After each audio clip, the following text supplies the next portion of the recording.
তুমি জানতেই পারো না তোমায় কত ভালোবেসেছি।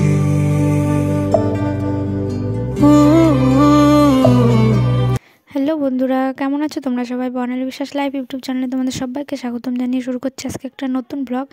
আজকে হচ্ছে 28শে ফেব্রুয়ারি। আমাদের বাড়িতে আজকে ছাদ ঢালাই, মানে আমাদের তো দোতলা ছাদ হচ্ছে।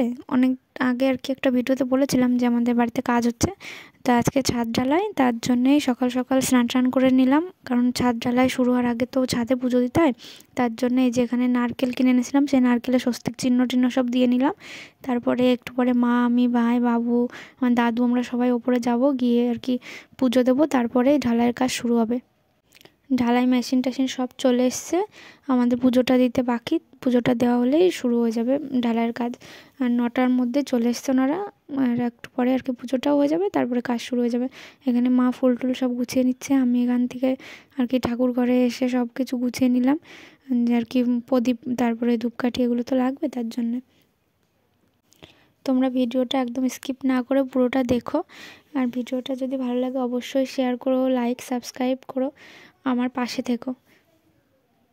এখন আমরা উপরে যাচ্ছি, মানে দোতলায় যাচ্ছি। এটা হচ্ছে আমাদের একতলার ছাদ। আর এখন তো মানে সিঁড়িটা কেবল এক পাশে সিঁড়ি হয়েছে, আর একটা সিঁড়ি হয়নি। তার জন্য এই কাঠের উপর দিয়ে যে সিঁড়ি মতো বানিয়েছে, ওর উপর দিয়ে যেতে হয়েছে। আর এত ভয় লাগছিল কি বলবো। বাবু তো কোনোরকমভাবে চলে গেছে, মা আর আমি, আমাদের দুজনেরই উঠতে খুব কষ্ট হয়েছে। মা তো বলছিল যে আমি যাব না, তোরা গিয়ে পুজো দিয়ে আয়, আমি উঠতে পারবো না। তারপরে মাকে আর কি অনেক কষ্ট করে ধরে বাবু ধরে ওঠালো। আর তার আগে মা ওঠার আগে আমি উঠে এসেছিলাম। আর যেহেতু এই যে সারা ছাদে তো রড বাঁধা, তার জন্যে আর মানে চটি খুলতে পারিনি আমরা, চটি পরে আসতে হয়েছে, নাহলে পায়ে ওই রড বাঁধা যেই তারগুলো সেগুলো ফুটে যাচ্ছিলো। আর এখন হচ্ছে পুজো দেওয়া হবে এখানে। আর মশলা টশলা সব মাখানো আছে, পুজো দেওয়ার সময় তো মশলা দিতে হয় সবাই মিলে অল্প অল্প করে, তাই এখন আমরা সেটা দেব। তোমরা দেখতে থাকো পুরোটা, কিন্তু একদম স্কিপ করবে না ভিডিওটা।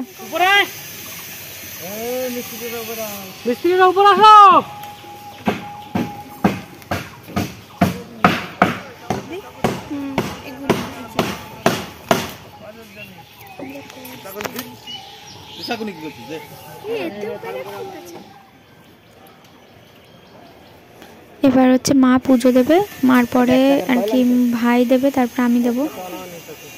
আমাদের প্রথম যখন ঘর হচ্ছিল তখন ছাদ ঢালাইয়ের সময় আমরা ব্রাহ্মণ দিয়ে পুজো করেছিলাম, তাই এবার আর ব্রাহ্মণ আনিনি, এবার আমরা নিজেরাই পুজো দিলাম। আর হচ্ছে মিস্ত্রিরা ছিল, আর মিস্ত্রিরা থাকলেই হয়, কারণ মিস্ত্রিরাই তো আসল বিশ্বকর্মা আমাদের, তাই না? ওনাদের জন্যই তো এত বড় একটা কাজ সাকসেস হয় ভালোভাবে, তাই ওনারা দিয়েছিল আর আমরা পুজো দিয়েছিলাম, তাতেই হয়ে গেছে।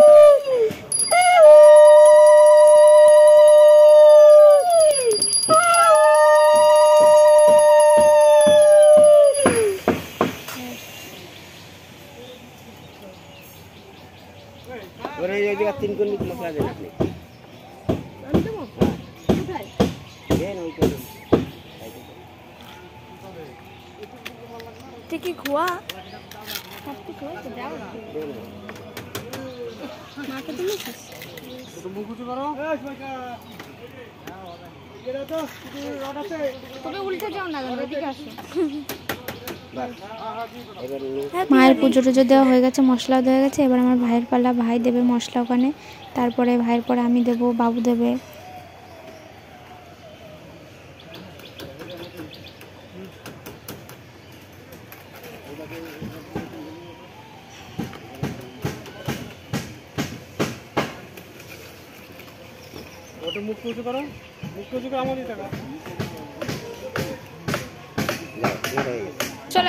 তোমরা তো দেখলে ভাই দিল, এবার আমি মশলা দেবো এখানে।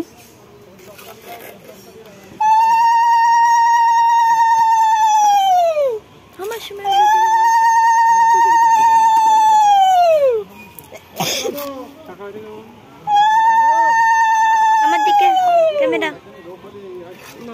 তুমি দাও, নমস্কার করি। এবার বাবু আর কি ওখানটায় নমস্কার দিয়ে তারপরে মশলা দেবে।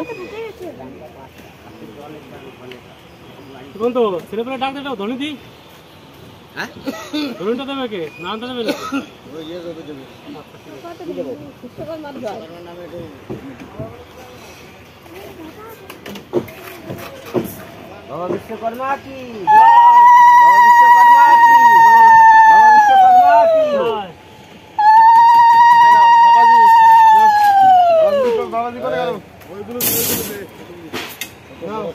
বাবু ওখানে পুজো দিয়ে মশলা দেওয়ার পর তারপরে যে দাদুটার কি ঢালাইয়ের কাজ করবে উনিও একটু মশলা দিল, তারপরে ওখানে পুজো দিয়ে নিল।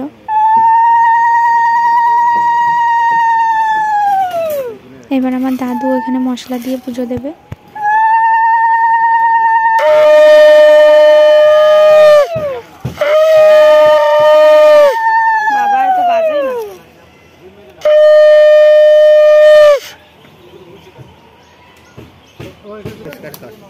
নাগালটা ফাটাই দিয়ে জলটা করে দেবো, ওই ইসি জলটা দিয়ে দিবে। ধরুন দাদা সুমন্ত দিল না একবার। বাবা বিশ্বকর্মা কি জয়, বাবা বিশ্বকর্মা কি জয়, বাবা বিশ্বকর্মা কি জয়। দারুণ হয়েছে। নারকেলটা খেয়ে নাও এবার তোমরা। আমাদের সবার পুজো দেওয়া কমপ্লিট। ছাদে 1 প্যাকেট মিষ্টি নিয়েছিলাম, সেটা উপরে যে মিস্ত্রিরা কাজ করছে তাদের জন্য রেখে আসা হয়েছে। আরও নিচে আরও সব মিস্ত্রিদেরও আর কি মিষ্টি দেওয়া হবে। আর নিচে গিয়েও আমরা ঢালাইতে আর কি পুজো দেবো, ঢালাই যে মেশিন সেটাই পুজো দেবো, তারপরে ঢালাইয়ের কাজ শুরু হবে। আর এই যে ওঠার সময় আমাদের কষ্ট, নামার সময় মা তো নামতেই পারছিল না। এই যে দেখো সারা বাড়ি বাঁশ দিয়ে তো আর কি স্ট্যান্ড বানিয়ে তারপর সে ছাদ ঢালাই করছে।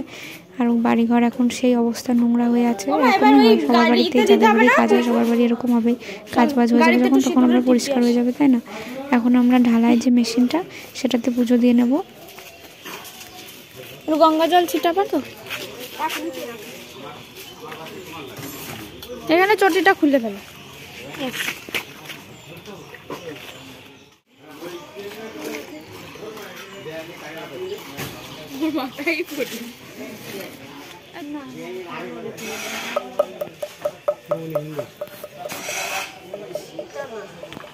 ধূপকাঠি রোডের নিচে ধরে একটুখানি ঘুরা, ওখানে ধরো কেন?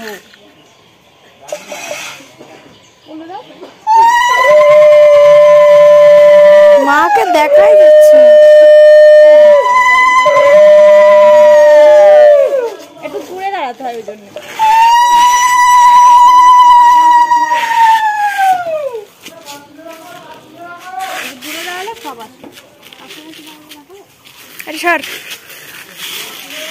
যে দিক সেখানে সামনে আমাদের সব পুজো দেওয়া কমপ্লিট। এবার শুরু হবে ছাদ ঢালাইয়ের কাজ। এবার ঢালাই মেশিনটা চালু করবে, তারপরে আস্তে আস্তে আমাদের ছাদটা ঢালাই দেওয়া হয়েও যাবে। আর এদিকে দেখো বাবু আর কি মিস্ত্রিদের দেওয়ার জন্য আর পাড়া সবাইকে দেওয়ার জন্য মিষ্টি কিনে নিয়ে আসছে। আমরা পরে দেবো, সবাইকে ঢালাই হয়ে যাক। আর এই দেখো ঢালাই মেশিন চালুও করে দিয়েছে, কিন্তু এটা দেখতে খুব ভালোও লাগে। আমি ভাই বসে বসে দেখছিলাম, আর সবটা তো ভিডিও করিনি, একটু বসে দেখছিলাম। আর বারবার সে মোটর চালাতে বলছিল, মোটর চালাচ্ছি আবার অন মানে অফ করছি, ওই জন্য বসেছিলাম ওখানে। তার মধ্যে আমি আবার বাজারে গেছিলাম, একবার গিয়ে মিস্ত্রিদের জন্য টিফিন নিয়ে এসেছিলাম। টিফিনে দিয়েছিলাম হচ্ছে, আমরা তো যেহেতু খেতে দিইনি তার জন্য ওরা বলেছিল যে একবার টিফিন দিতে আর খাবারের টাকা দিয়ে দিতে। টিফিনে দিয়েছিলাম হচ্ছে 4টে করে পরোটার তরকারি, 2টো করে মিষ্টি। তা ওনারা মানে টিফিন মাঝখানে আর করেনি, একবারে ছাদ ঢালাই হয়েছে তারপরেই করেছে। আর এই দেখো টিফিনগুলো আমি এনে সব বাইরে সাজিয়ে রেখেছি, কারণ ঢালাইয়ের মিস্ত্রি আলাদা আর রাজমিস্ত্রি তো আলাদা, সেই জন্য সবাইকে ভাগ ভাগ করে দিতে হবে। তার জন্য বাড়িতে এনে আমি বের করে এক এক করে সব কিছু আর কি সাজিয়ে রাখছিলাম যে কাদের কতগুলো। তারপরে দেখো যে হেডমিস্ত্রি মানে রাজমিস্ত্রির যে হেডমিস্ত্রি তাকে এরকম বস্ত্র দান করতে হয়, তার জন্য বাবু ওই জেঠুর জন্য একটা গেঞ্জি আর হচ্ছে প্যান্টের পিস নিয়ে এসছে। ফার্স্ট আমাদের যখন প্রথম ছাদ ঢালাই হয়েছিল তখনও আমরা দিয়েছিলাম, আর এবারও দিলাম। আর এটা নাকি নিয়ম, মানে এটা দেওয়া ভালো, কারণ ওনাদের জন্যই তো আমাদের এইসব বাড়িঘর হয়, তার জন্য ওনাদেরকে কিছু দিলে আমাদেরই মঙ্গল, সেটা তার জন্যই দেওয়া। আর এই দেখো আমাদের ছাদ ঢালাই কিন্তু কমপ্লিট হয়েও গেছে, কারণ বাড়িতে দেখো কত মশলা ছিল না, এখন কিন্তু নেইও, অর্ধেকের বেশি সব আর কি হয়ে গেছে, কারণ ছাদ ঢালাই তো হয়ে গেছে। তাই শুধুমাত্র মানে সিঁড়ির ঘরে যে ছাদটা সেটা এখনও ঢালাই হয়নি, সেটা 2 দিন পরে দেবে। মেইন ছাদটা ঢালাই হয়ে গেছে, তার জন্য এখন ঢালাই মেশিন টেশিন সব ধুয়ে টুয়ে বা আর কি নিয়ে যাচ্ছে ওনারা ঠেলে ঠেলে। আর তারপরে আমাদের যে রাজমিস্ত্রিরা ছিল ওনাদের জন্যও তো টিফিন এনেছিলাম, তারপরে ওনারাও খাবে। ছাদ ঢালাই হওয়ার পরে সবাই মিলে ঘরটা পরিষ্কার করা হলো, মা ঝাড় দিল, তারপর মিস্ত্রিরাও বাইরে টাইরে সব কিছু পরিষ্কার করলো। তারপরে আমি আবার উঠোনটা জল দিয়ে ধুয়েও দিয়েছিলাম। আর তারপরে মা যে সমস্ত আমাদের রাজমিস্ত্রিদেরও খেতে দিয়ে দিল, ওনারাও খাবে এখন। আর এবার দেখো আমাদের ছাদটা কতটা সুন্দর লাগছে না, ছাদটা ঢালাই হয়ে গেছে, এরপরে যখন প্লাস্টার করবে তখন আরও ভালো লাগবে। বাবু উপরে গিয়ে ভিডিও করে নিয়ে এসেছিলো, তাই তোমাদের সঙ্গে একটু শেয়ার করলাম। কেমন লাগলো আজকের ভিডিওটা অবশ্যই তোমরা কমেন্টে জানিও, চ্যানেলটাকে সাবস্ক্রাইব করে দিও। তোমরা আমাকে এত ভালোবাসা দিয়েছো যে আমার চ্যানেল আজকে 800 পার করে গেছে সাবস্ক্রাইবার। তোমরা পাশে থাকলে অবশ্যই একদিন আমার 1K হয়ে যাবে। অবশ্যই আমার চ্যানেলটাকে যারা সাবস্ক্রাইব করোনি এখনই সাবস্ক্রাইব করে দাও আর আমার পাশে থেকো। টাটা, দেখা হচ্ছে পরে আরেকটা ভিডিওতে, ততদিন তোমরা ভালো থেকো, সুস্থ থেকো।